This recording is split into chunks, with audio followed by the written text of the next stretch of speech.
இன்னைக்கு ஹெல்த்தியான ஒரு ரெசிபி பண்ண போறேன். ரொம்ப சிம்பிளா ஈஸியாவே பண்ணிடலாம். இந்த டேஸ்டியான பாலக் பன்னீர் எப்படி செய்யறதுன்னு இந்த வீடியோல பார்க்கலாம். ஃபர்ஸ்ட் ஒரு கடாயில் கொஞ்சம் தண்ணி சூடு பண்ண வச்சிருக்கேன். தண்ணி கொஞ்சம் சூடானதும் ஒரு கெட்டு பாலக்கீரை அதில் போட்டு வேக வைக்கலாம். ரொம்ப நேரம் வேக வைக்க வேண்டாம். ஒரு 2-3 நிமிஷம் நல்லா வெந்ததுக்கு அப்புறம் அது உடனே ஐஸ் வாட்டர்ல போட்டுருங்க. அப்பதான் அந்த கீரையோட பச்சை கலர் அப்படியே அழகா இருக்கும்.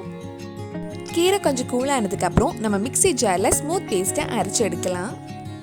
இது கூடவே 3 பச்சை மிளகாய், 5 பல் பூண்டு, ஒரு சின்ன பீஸ் இஞ்சி, கொஞ்சம் கேஷ்நட்டும் சேர்த்து அரைச்சிக்கோங்க. பச்சை மிளகாய் உங்க காரத்துக்கு ஏற்ற மாதிரி நீங்க ஆட் பண்ணிக்கலாம்.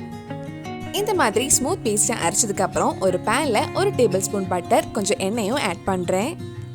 எண்ணெய் கொஞ்சம் சூடானதும் இதுல 2 ஏலக்காய், 2 கிராம்பு, ஒரு சின்ன பீஸ் பட்டை, 1/4 டீஸ்பூன் ஜீரகம் சேர்த்து ஒரு 2 நிமிஷம் பொரிச்சதுக்கு அப்புறம் நம்ம வெங்காயம் சேர்த்து வதக்கலாம்.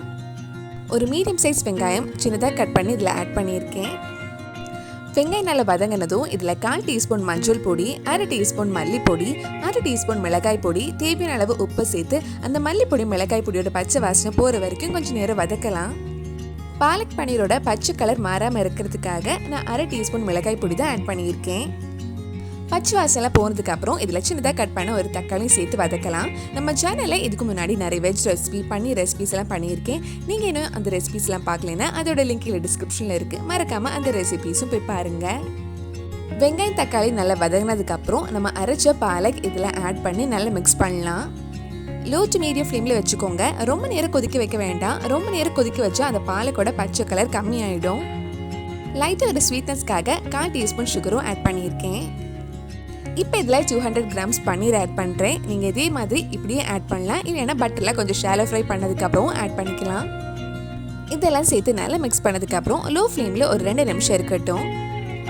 கடைசியாக இதில் கொஞ்சம் ஃப்ரெஷ் க்ரீம், 1 டீஸ்பூன் கஸ்தூரி மேத்தி, 1/4 டீஸ்பூன் கரம் மசாலா சேர்த்து மிக்ஸ் பண்ணால் நம்ம டேஸ்டியான பாலக் பன்னீர் ரெடி ஆகிடும். அவ்வளவுதான், ரொம்ப ஹெல்த்தியான பாலக் பன்னீர் ரெடி ஆயிடுச்சு. கண்டிப்பாக நீங்களும் இந்த ரெசிபி உங்கள் வீட்டில் செஞ்சு பாருங்க. பிடிச்சிருந்தா இந்த வீடியோவை லைக் பண்ணுங்க, உங்கள் ஃப்ரெண்ட்ஸ் அண்ட் ஃபேமிலிக்கு ஷேர் பண்ணுங்க. வேற என்னெல்லாம் பன்னீர் ரெசிபி நம்ம சேனலில் ட்ரை பண்ணலான்னு கீழே கமெண்ட் பாக்ஸில் சொல்லுங்க. நீங்கள் இன்னும் என்னோட சேனலை சப்ஸ்கிரைப் பண்ணலைன்னா மறக்காம சேனலையும் சப்ஸ்கிரைப் பண்ணுங்க. கூடவே அந்த பெல் ஐக்கனும் ப்ரெஸ் பண்ணால் நான் புது வீடியோ போட்ட உடனே உங்கள் ஃபோனுக்கு நோட்டிஃபிகேஷன் வந்துடும்.